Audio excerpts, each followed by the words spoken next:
So hi everyone and welcome to JK study for civil services.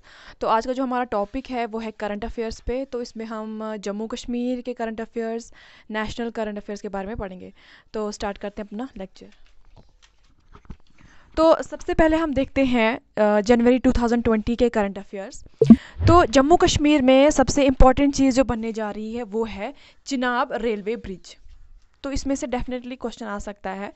तो ये जो bridge है काफ़ी इम्पॉर्टेंट है, मतलब काफ़ी जो मतलब जम्मू कश्मीर में मतलब पहला ऐसा ब्रिज है जो काफ़ी मतलब कम्प्लेक्स ब्रिज बनने जा रहा है।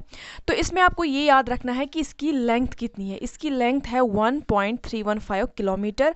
अगर मीटर में क्वेश्चन आएगा, ऑब्जेक्टिव आएगा, तो इसमें लिखना है आपको 1315 मीटर। ओके।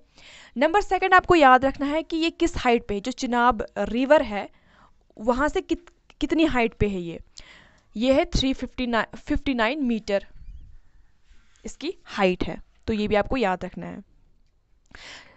एक और चीज़, जो एफिल टावर है पेरिस में, उससे ये 35 मीटर ज़्यादा है। ठीक है, 35 मीटर उससे ज़्यादा है ये। और ये कहाँ से कनेक्ट हो रहा है, कहाँ को? ये कटरा जो है रियासी से कनेक्ट हो रहा है बनहाल। ठीक है। तो इस ब्रिज के बनने से जो है काफ़ी जो डिस्टेंस है वो कम हो जाएगा। तो दिसंबर 2021 तक ये मतलब कहा जाता है कि ये कंप्लीट हो जाएगा। और इसके बनने के बाद ये जो वर्ल्ड का सबसे हाईएस्ट जो है ब्रिज डिक्लेयर हो जाएगा। हो गया चिनाब ब्रिज के बारे में। अब आता है सेकंड, जेड या ज़ीमोर टनल। ये जो ज़ीमोर टनल है ये कहाँ पे है? ये कनेक्ट करेगा श्रीनगर से लद्दाख को। तो आपको सबको पता है कि लद्दाख का जो एरिया है वो काफ़ी ठंडा रहता है। वहाँ काफ़ी जो रोड ब्लॉकेज रहती है, 7-8 महीने तक जो है रोड जो है वो बंद रहता है। तो उसको देख के जो है ये ज़ीमोर टनल बनाया गया ताकि जो ये ब्लॉकेज होती वो ना हो पाए। तो इसकी लेंथ कितनी है? इसकी लेंथ है 6.5 किलोमीटर। और ये कहाँ पे बन रहा है? श्रीनगर में, गगनगीर गांदरबल डिस्ट्रिक्ट में। तो ये आपको याद रखना है कहाँ पे बन रहा है ये? गांदरबल डिस्ट्रिक्ट गगनगीर में। ठीक है। उसके बाद जो एक पॉइंट है, जो श्रीनगर के मेयर हैं जुनेद अजीम मट्टू, उन्होंने डिक्लेयर किया श्रीनगर को ओपन डेफिकेशन फ्री। और क्लीननेस में मतलब साफ सफाई में ये आया है 45th रैंक में। तो काफ़ी पीछे है अभी ये भी। उसके बाद है नीति आयोग। तो ये नीति आयोग काफ़ी इम्पोर्टेंट है। ये जो नीति आयोग है, जब यहाँ पे जम्मू एंड कश्मीर लद्दाख जो है यूनियन टेरिटरी डिक्लेयर हो गई, खासकर लद्दाख की हम बात करेंगे अभी क्योंकि लद्दाख का क्वेश्चन है ये। तो नीति आयोग जो है यहाँ पे आई और उन्होंने यहाँ पे MOU memorandum of understanding sign किया लद्दाख के साथ। तो इसमें क्या हुआ, इन्होंने साइन किया तो इन्होंने ये चीज़ बताई कि हम जो है यहाँ का जो इंफ्रास्ट्रक्चर है वो डेवलप करेंगे।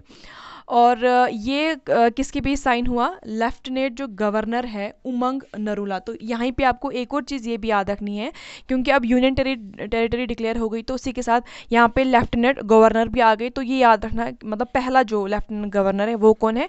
उमंग नरूला।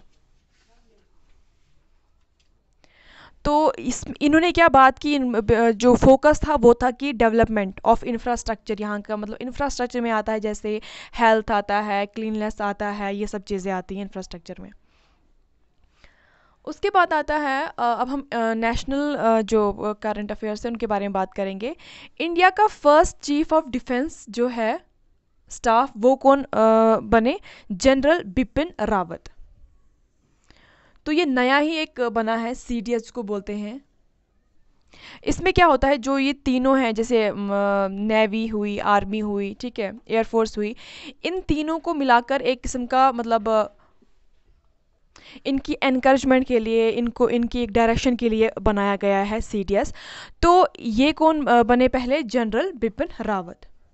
तो मतलब ये डायरेक्टली कोई मिलिट्री कमांड नहीं दे सकते हैं इनको, किसी भी जैसे आर्मी को या फिर नेवी को, लेकिन एक किस्म का कोऑर्डिनेशन दिखाएंगे उनके साथ ये।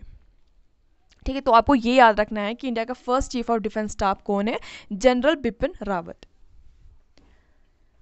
उसके बाद है India rank in global talent competitive index is 72। तो इंडिया का जो रैंक, मतलब ये बात हो रही है ग्लोबल लेवल पे, इंटरनेशनल लेवल पे, जितने भी 132 जो कंट्रीज़ हैं, 132 कंट्रीज़ में से इंडिया ने रैंक किया है 72। तो लास्ट ईयर इंडिया ने रैंक किया था 80th पोजीशन, तो अब जो है 8 जो प्लेस कम करके 72 पोजीशन पे आया है ये। तो ये जो रैंक है ये क्राइटेरिया क्या था, 2020 का क्राइटेरिया था, थीम था कि आर्टिफिशियल इंटेलिजेंस, जो मतलब जिस कंट्री के पास ये टैलेंट ज़्यादा हो आर्टिफिशियल इंटेलिजेंस का, उस हिसाब से रैंकिंग की गई। तो ये हर साल अलग अलग थीम होता है, तो इस साल का 2020 का थीम था आर्टिफिशियल इंटेलिजेंस। तो इसमें जो इंडिया ने रैंक किया 72, जो टॉप पे थे वो थे सिंगापुर US वगैरह, मतलब आपको पता ही है वो कितने ज़्यादा एडवांस कंट्रीज़ हैं। तो सिंगापुर जो है वो टॉप कर गया artificial intelligence India's rank in global talent competitive index में। ठीक है, उसके बाद आरबीआई ने लॉन्च किया एक ऐप मनी। ये जो ऐप है ये विजुअली चैलेंज पर्सन्स के लिए है, जो लोग जो पर्सन देख नहीं सकते हैं उनके लिए ये ऐप बनी है। तो इस ऐप से क्या होता है कि मतलब कोई नोट है, उस ऐप के थ्रू उन लोगों को पता चल जाएगा कि ये नोट कितने का है, ये 100 का है, 1000 का है, 200 का है, कितने का है। तो इससे तो आपको ये याद रखना है इस ऐप का नाम क्या है और किन के लिए बनी है, विजुअली चैलेंज पर्सन के लिए, और किसने लॉन्च की है, आरबीआई ने। ओके, उसके बाद अब हम आते हैं जो इंदौर है, कहाँ पे है ये, मध्य प्रदेश में।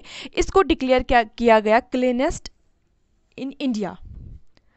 तो एक सर्वे होता है, जैसे 2019 का जो सर्वे हुआ स्वच्छ संरक्षण, ये आपको ये टर्म याद रखनी है, स्वच्छ संरक्षण। स्वच्छ मीन्स जो क्लीननेस के साथ रिलेटेड हो।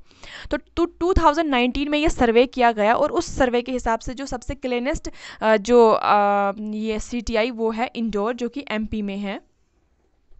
ठीक है, तो ये जो इंदौर है ये मतलब तीसरी चौथी बार मतलब आई है इसमें, इससे पहले भी आ चुकी है। और ये जो मतलब ये जो सर्वे होता है बेसिकली ये पॉपुलेशन के हिसाब से भी होता है, मतलब 10 लाख से ज़्यादा जिस सिटी में पॉपुलेशन ज़्यादा हो उनका अलग कैटेगरी में रखा जाता है, जिसमें इंदौर आया। और 10 लाख से जो कम होते हैं 1 से 10 लाख तक, उसमें आया है जमशेदपुर, वो आपको याद रखना, उसमें जमशेदपुर आया है। तो उसके बाद नेक्स्ट और भोपाल, जो कि MP में ही आता है अगेन।